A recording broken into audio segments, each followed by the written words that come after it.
Olá, hoje eu vou apresentar o trabalho intitulado Índice Inflamatório dos Alimentos e Incidência de Síndrome Metabólica, ELSA Brasil. O trabalho foi realizado por mim, Jussara Quintão Faria, orientado pela professora doutora Raquel de Deus Mendonça e co-orientado pela professora doutora Renata Adriere Lima Vieira. O trabalho tem como objetivo geral analisar a associação entre índice inflamatório dos alimentos e a incidência de síndrome metabólica nos participantes do estudo longitudinal da saúde do adulto, o ELSA Brasil. Para cumprir com esse objetivo, foi-se realizada a seguinte metodologia. O meu projeto faz parte de um projeto maior intitulado Estudo Longitudinal Brasileiro de Saúde do Adulto, o ELSA Brasil, que trata-se de uma coorte multicêntrica com o objetivo de investigar a incidência e os fatores de risco para doenças crônicas, em particular as doenças cardiovasculares e o diabetes. O ELSA Brasil tem como população de estudo servidores públicos de 5 universidades e um instituto de pesquisa localizado em diferentes regiões do Brasil. A primeira onda aconteceu entre os anos de 2008 a 2010, com a participação de 15.105 participantes. A coleta de dados ocorreu por entrevista face a face, onde foi realizado exames físicos, exames bioquímicos e coleta do consumo alimentar. Tudo isso foi realizado por instrumentos e métodos padronizados por profissionais treinados e certificados.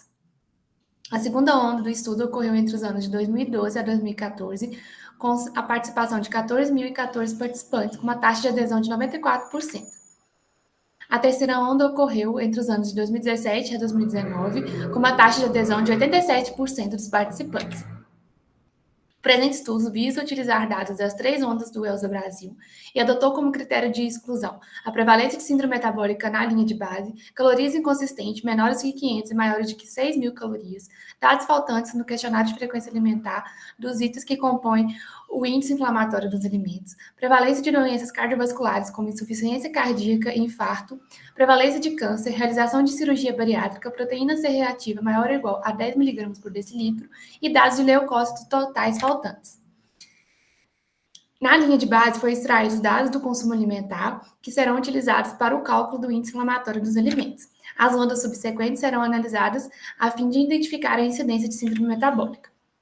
A incidência de síndrome metabólica, ela foi definida pelo critério do NCEP-ATP3, que visa a presença de pelo menos 3 dos 5 componentes a seguir: obesidade abdominal determinada por meio da circunferência da cintura, HDL reduzido, triglicerídeos elevados, pressão arterial elevada, glicemia de jejum elevada ou tratamento medicamentoso com hipoglicemiante oral ou insulina.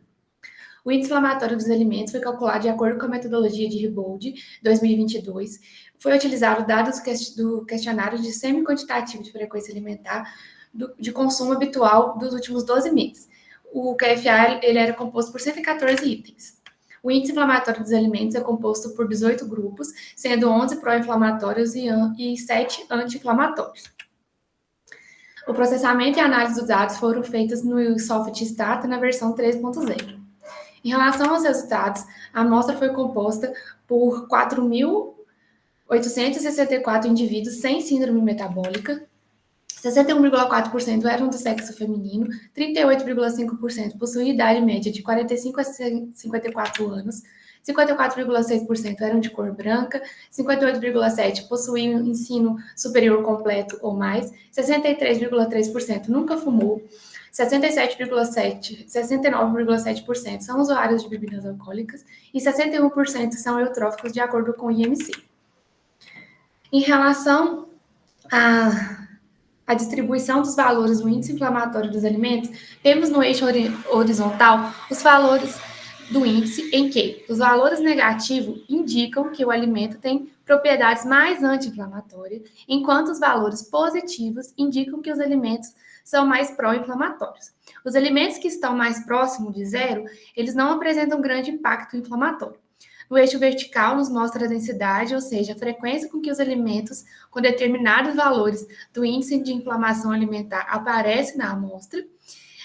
A forma da distribuição é semelhante a uma curva normal, com a maioria dos alimentos concentrados em torno de zero, o que supõe que a maioria dos grupos dos alimentos analisados possuem um certo efeito moderado sobre a inflamação.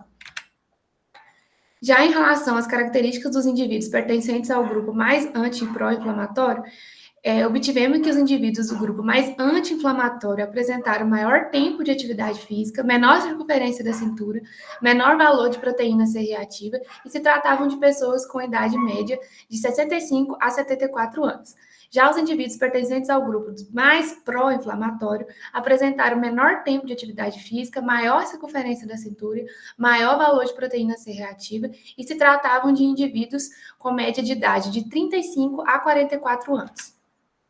Desse modo, é possível concluir que compõe um grupo mais pró-inflamatório alimentos como carne processada, sucos artificiais e refrigerante, que um estilo de vida menos saudável corrobora com um índice inflamatório alimentar mais pró-inflamatório e que, desse modo, ressalta a importância de adotar uma alimentação e hábitos de vida mais saudáveis.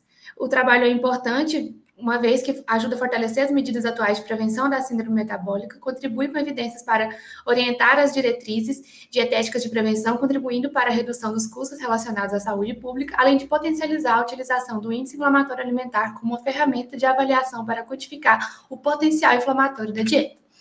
Agradeço à Universidade Federal de Ouro Preto, ao Projeto ELSA Brasil, às agências de fomentos CAPES, FAPEMIG e CNPq. Muito obrigada.